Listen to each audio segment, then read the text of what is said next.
It all started after graduation.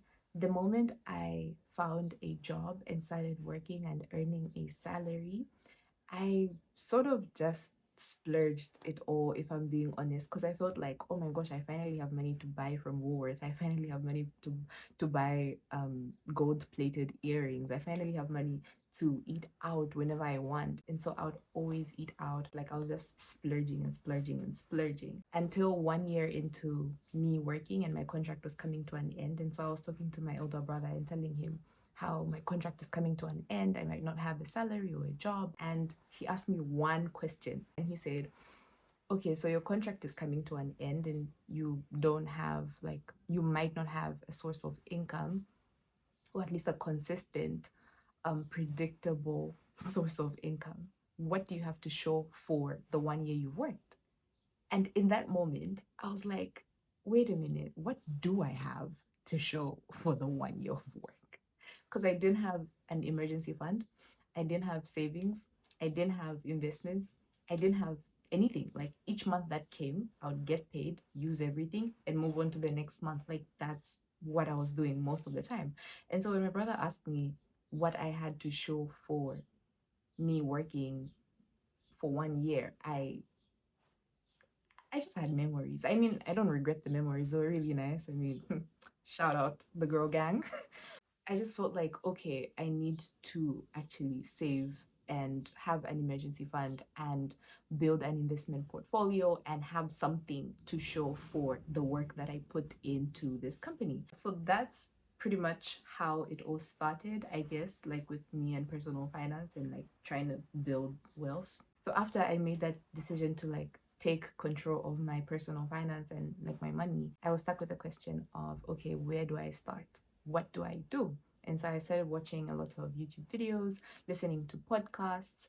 I wasn't necessarily reading finance books, but I was engaging with like people who were already doing personal finance. I remember I also got a private wealth advisor in the process of me trying to like figure out personal finance and money and all that jazz. So I just told my private wealth advisor everything that I was doing, like my financial habits, my spending habits, my saving habits, my plans for the future and how much I might need. And we drew up a plan of what to do. And so, yeah, it's pretty much some of the things that contribute to these 7 tips I'm about to share. So, here are my 7 tips of the financial habits that I'm implementing before the age of 30. The first one is building an emergency fund. I know I've talked about this so many times. In almost every video that I do, I always mention an emergency fund. This is because I've been a victim of an emergency, okay? And I didn't have any money to like finance that emergency, and I wish I did. So my goal is to build 50,000 kwacha in a unit trust so that that is like my emergency fund. I was going to bump it up to 100, but I felt like that was a bit too much for a start. So now I'm just going to do 50,000 kwacha, and then later on we can bump it up to 100 and then 150 and then 200, and like we can chill, because what emergency requires me to have 200? Yeah. How much do I have in my emergency fund right now? Zero. Literally, I have zero kwacha. So we're going to build this together, and maybe I'll share with you like how my emergency fund is going. Maybe I should. Maybe I should. Anyway, the next thing that I'm doing is tracking my expenses consistently. I already do this, so it's a no-brainer for me to know where my money is going and to like have a clear budget that allows me to also have fun with the money, because I genuinely don't believe in saving and investing. Meanwhile, you're eating beans and chunks and sugar. Like, no, no, no, no, no, no. I like to save and invest and also have a meal out. I like to save and invest and also buy gold earrings. I like to save and invest and also have a good time. I mean, it's your money. You're working hard for this money. Why are you going to just save and invest and not enjoy the money? Doesn't make sense to me.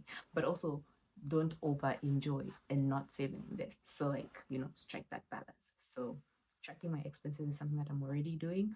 and we'll just continue up to the age 30 and beyond. The next thing I'm doing is building my private pension fund. So I have my emergency fund that I'm building that is going to be spent on emergencies.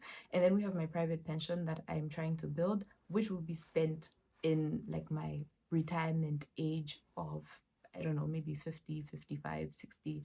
Yeah, that's the money that I'm only going to access at that age. So whatever happens between now and 50, I'm not touching that money until I'm 50. So I've actually kind of put this one in place. I'm privileged to work at a company that has a private pension scheme for its employees. So what happens is they deduct about, I think, 5 or 6% of your basic pay, and they match 10% and contribute that to like your retirement fund on your behalf.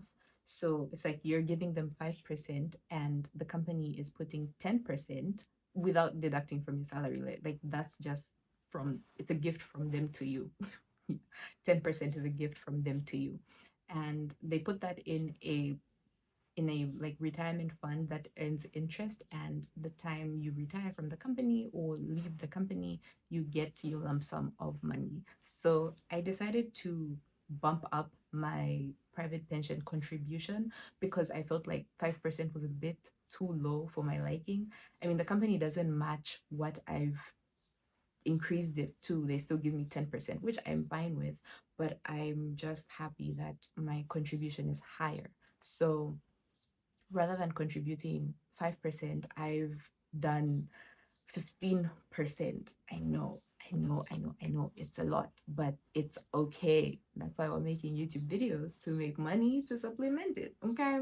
Okay. So in total, I contribute about 26 or 27% of my basic income to my private pension. And that um, earns interest. And I don't know. So based off my calculations, if I do that for about 25 years, because I'm turning 25, and if I retire at 50 and I do that for 25 years with the money that I'm putting, I should have 1 million kwacha. So yeah, that's the goal, that's the plan, to retire with 1 million kwacha in my private pension. And this is not related to like the statutory pension contribution that you do with NAPSA.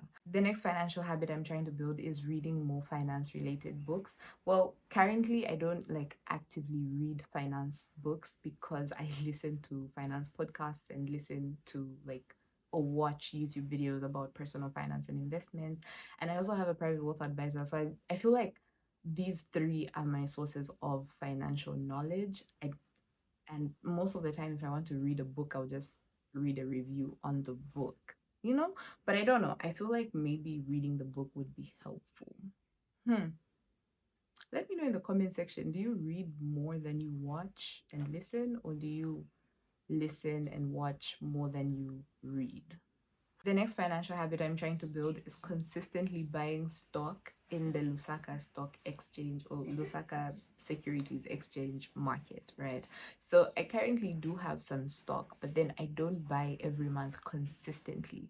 But I'm trying to build the habit of buying consistently. My biggest question so far has been, what stock do I buy?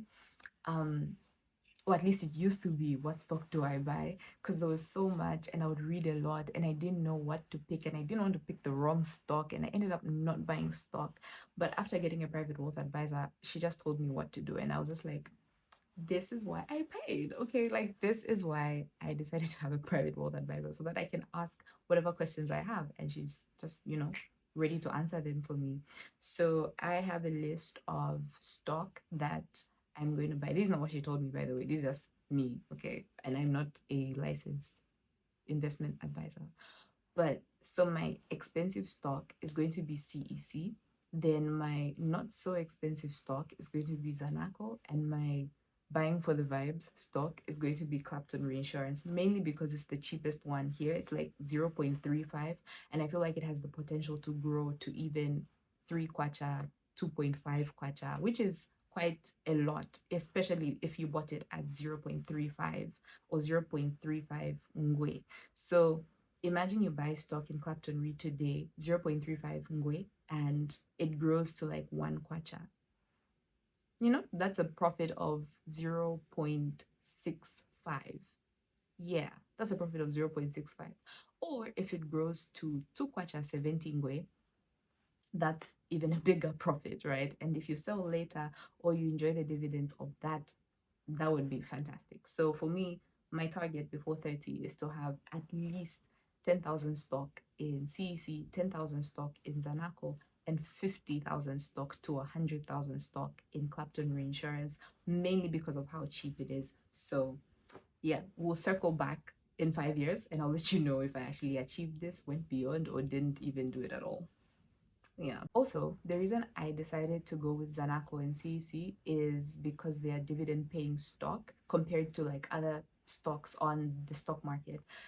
Airtel is a dividend paying stock, but like it's super expensive. And at the moment, I don't have the money. I don't have the money for that. So I would rather put my money in CEC and Zanaco because I know that I would be getting dividend off whatever I put in. And I know like it's companies that are going to continue growing and growing and growing. The next financial habit before 30 is having multiple streams of income. Right now, I have one consistent stream of income, which is my salary or my job, and I'm trying to build more streams of income. So, hence me making YouTube videos. Hoping to make money from this. And I also want to start a business, but then like I don't know what business to start.